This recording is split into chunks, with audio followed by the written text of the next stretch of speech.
इंद सद्वंदियाणं तिहुमणहित मधुर विसद्वक्काणं अंतातीत गुणाणं नमो जिणाणं जित भवाणं। हम सभी पंचस्तिकाय संग्रह का अध्ययन कर रहे हैं और इसमें दूसरे शुद्ध स्कंद में हम नव पदार्थ के 6 द्रव्य पंचस्तिकाय के भेद रूप 9 पदार्थों द्वारा मोक्ष मार्ग का वर्णन ये पढ़ रहे हैं। गाथा 107 का पाठ चल रहा था, जिसमें कि सम्यक दर्शन, सम्यक ज्ञान और सम्यक चारित्र की सूचना है, जिसमें हमने सम्यक दर्शन और सम्यक ज्ञान का स्वाध्याय कर लिया था। आज सम्यक चारित्र का स्वाध्याय करेंगे। गाथा 107 पढ़ते हैं। सम्मत्तम सदहणम भावाणम तेसिम धीकमोणाणम चारित्रम सद्भावो विषयेषु विरूढ़मग्गाणम। इसमें हमने पिछले वीडियो में सम्यक दर्शन का पाठ कर लिया था कि सम्यक दर्शन का स्वाध्याय कर लिया था कि वो क्या है। 9 पदार्थों का शब्दान वह सम्यक दर्शन है, और ये जो सम्यक दर्शन है वो शुद्ध चैतन्य रूप आत्म तत्व के यानी कि शुद्ध आत्म स्वरूप के दृढ़ श्रद्धान का बीज है। इसी प्रकार हमने सम्यक ज्ञान पढ़ा था कि मिथ्या दर्शन यानी दर्शन मोहनीय कर्म के उदय कर की निवृत्ति होने पर मर्दर्शन मोहनीय का जब नष्ट हो गया तो सम्यक दर्शन हो गया। सम्यक दर्शन हो गया तो उसके बाद जो ज्ञान था वो भी सच्चा हो गया, ज्ञान भी सम्यक हो गया। तो वह ज्ञान क्या कहलाता है? सम्यक ज्ञान कहलाता है। और यह सम्यक ज्ञान कुछ अंशों में ज्ञान चेतना प्रधान आत्म तत्व की उपलब्धि का, अनुभूति का बीज है। उपलब्धि का, अनुभूति का या अनुभव का बीज है। उसको जानने का बीज है, अपनी आत्मा से परिचय होने का बीज है।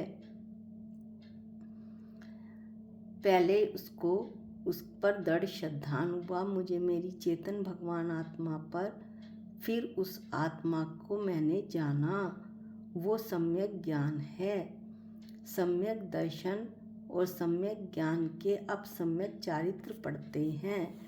सम्यक दर्शन और सम्यक ज्ञान के सद्भाव के कारण समस्त आमार्गों से छूटकर सम्यक दर्शन और सम्यक ज्ञान का जब सद्भाव हो गया, यानी सम्यक दर्शन और सम्यक ज्ञान जिस जीव को हो गए, तो ऐसा जीव समस्त मिथ्या मार्गों से छूटता हुआ अपने सब तत्व अपनी आत्मा में, आत्मा के तत्व में विशेष रूप से रूढ़ मार्ग वाले हुए हैं। रूढ़ का मतलब है पक्का, परिचय से दृढ़ हुआ है।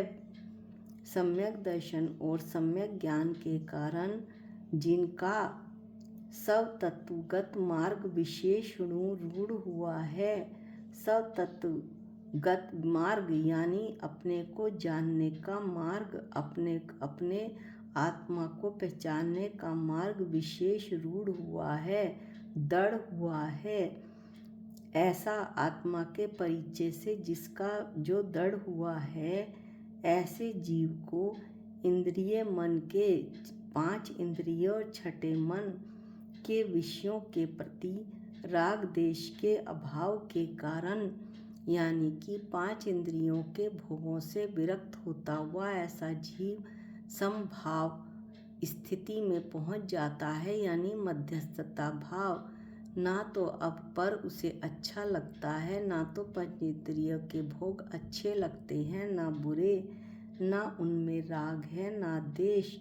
इस तरह इस अभाव के कारण सुमार्ग पर, मोक्ष मार्ग पर वर्तता हुआ निर्विकार ज्ञान स्वभावी, विकार रहित, किसी प्रकार का विकार नहीं इस जीव में, ऐसा ज्ञान स्वभावी संभाव वह चारित्र है। और यह चारित्र किसका बीज है? यह जो चारित्र है वो इस काल में और आगामी काल में रमणीय है, यानी महासुखकारी है। अपूर्ण भव के यानी मोक्ष के महासौख्य का बीज है। यह मोक्ष के महासुख का बीज है। कौन? सम्यक चारित्र। इस प्रकार जो सम्यक दर्शन है वो किसका बीज है? वो शुद्ध आत्मस्वरूप के दृढ़ श्रद्धान का बीज है। और जो सम्यक ज्ञान है वो अपने आत्मा से आत्म तत्व की उपलब्धि, अनुभव, परिचय का बीज है। और सम्यक चारित्र किसका बीज है? सम्यक चारित्र मोक्ष के महासुख का बीज है। ऐसे इस त्रिलक्षण के द्वारा सम्यक दर्शन, सम्यक ज्ञान और सम्यक चारित्र मोक्ष मार्ग का आगे निश्चय और व्यवहार से व्याख्यान यानी कथन किया जाएगा। मोक्ष मार्ग का निश्चय से भी और व्यवहार से भी सम्यक दर्शन, सम्यक ज्ञान और सम्यक चारित्र की एकता ही मोक्ष मार्ग कहलाती है।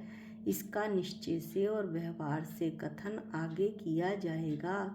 यहाँ तो सम्यक दर्शन और सम्यक ज्ञान के विषयभूत जो 9 पदार्थ हैं उसके उपोद्घात के हेतु रूप से उसकी सूचना दी गई है। उपोद्घात यानी प्रस्तावना। सम्यक दर्शन, ज्ञान, चारित्र मोक्ष मार्ग है। मोक्ष मार्ग के प्रथम 2 अंग जो कि सम्यक दर्शन और सम्यक ज्ञान हैं उनके विषय 9 पदार्थ हैं। इसलिए आगे की गाथाओं में 9 पदार्थों का व्याख्यान किया जाएगा।